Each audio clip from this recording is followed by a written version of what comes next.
Memory by H.P. Lovecraft.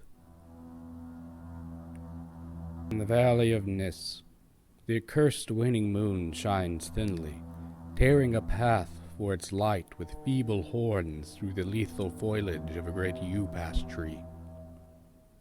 And within the depths of the valley, where the light reaches not, move forms not meant to be beheld. Rank is the herbage on each slope, where evil vines and creeping plants crawl amidst the stones of ruined palaces, twining tightly about broken columns and strange monoliths, and heaving up marble pavements laid by forgotten hands. And in trees that grow gigantic in crumbling courtyards sleep little apes, while in and out of deep treasure vaults writhe poisoned serpents and scaly things without a name.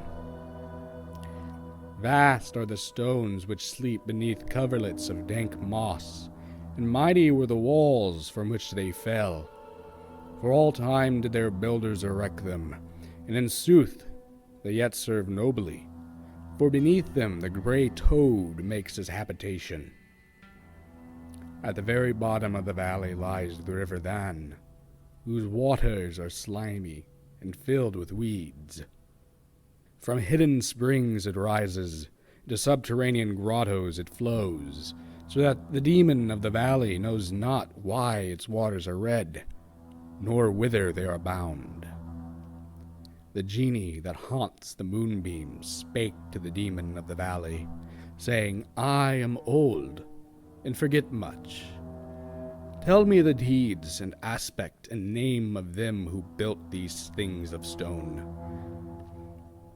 And the demon replied, "I am Memory, and am wise in lore of the past, but I too am old. These beings were like the waters of the river Than, not to be understood. Their deeds I recall not, for they were but of the moment.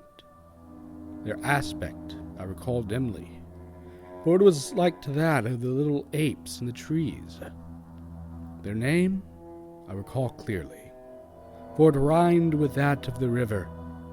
These beings of yesterday were called Man."